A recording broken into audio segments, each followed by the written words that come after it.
Bonjour à tous et bienvenue sur cette vidéo de présentation de notre formation e-learning, préparation à l'examen théorique VTC. Nous allons vous présenter donc l'interface sur laquelle nous nous connectons. Après avoir reçu un mail depuis chez vous, vous allez pouvoir vous connecter directement sur votre interface e-learning pilotcity.fr. La page d'accueil est très simple.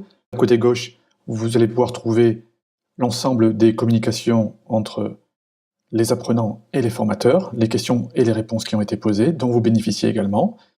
Sur le côté droit, vous allez trouver les parcours qui sont en cours. Par exemple, nous allons aller directement sur le parcours module sécurité routière. Le parcours a déjà été commencé par notre apprenant. L'interface propose sur le côté gauche un ensemble de fiches et de questions.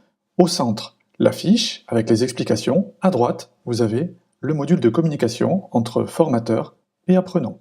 Ici, une zone qui vous permet en bas de pouvoir poser vos questions et d'avoir dans cette zone-là également la réponse des formateurs ainsi que les autres questions des autres apprenants éventuellement et la réponse des formateurs. En haut à droite, un bouton suivant qui vous permet de passer d'une fiche à une autre. J'appuie sur suivant. Voilà, donc là on parle du moteur, des éléments moteurs, donc ce sont des questions qui peuvent être posées donc à l'examen. Là on voit qu'on parle évidemment de choses un petit peu techniques, mais ce sont des choses importantes à connaître. Et puis le principe par exemple du moteur 4 temps. On poursuit, vous avez évidemment des vidéos qui vous seront proposées pour permettre de bien visualiser par exemple le moteur, le fonctionnement du moteur 4 temps, et là avec une vidéo qui vous montre exactement la course des pistons, le jeu des soupapes, et avec le mouvement de l'arbre à cam par exemple. On peut poursuivre. Vous avez une question exactement sur la différence entre les moteurs essence, moteur diesel.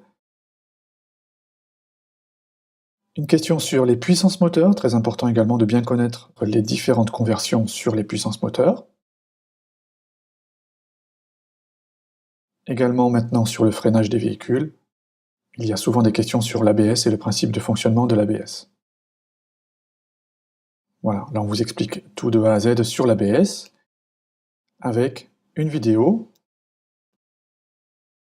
Ensuite, vous avez des questions qui vous sont posées et qui vous permettent de bien valider ce que vous venez d'apprendre. Là, on a vu la conversion puissance chevaux à kilowatts est très importante à connaître. Donc, on vous pose la question, 100 kW correspondent à, mettons 120 chevaux. C'est pas la bonne réponse, mais je vais valider pour vous montrer. Réponse incorrecte. Vous avez la possibilité de regarder en cliquant sur ma réponse, la réponse que vous avez donnée, la correction, 136 chevaux. Effectivement, 100 kW égale 136 chevaux.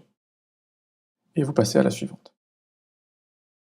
Dans un moteur diesel, l'admission se fait avec de l'air uniquement, un mélange air-diesel, un mélange air-diesel plus additif, du diesel uniquement.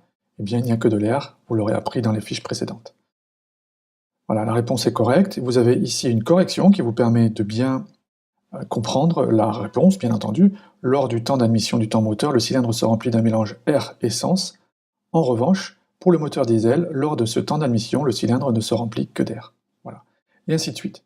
Donc nous revenons sur la page d'accueil pour vous montrer le centre de formation dans lequel vous allez pouvoir trouver les QCM et l'ensemble des QCM qui vont vous permettre de pouvoir répondre aux questions. Se trouve une interface dans laquelle vous allez trouver l'ensemble des questions, par exemple là sur les QCM épreuve A, droit des transports, et là vous voyez que vous avez un ensemble de QCM de 160 questions, 174 questions. Il vous suffit de cliquer sur continuer, l'apprenant avait déjà débuté, pour pouvoir faire vos questions et vous entraîner et réviser au fur et à mesure de votre apprentissage.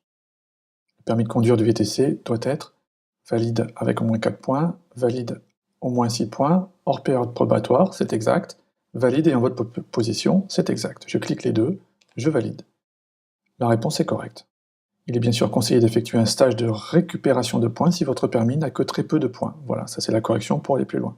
Et ainsi de suite. Voilà, je vous remercie d'avoir suivi cette présentation rapide pour l'examen théorique de la carte VTC, et je vous souhaite une bonne journée. Merci, au revoir.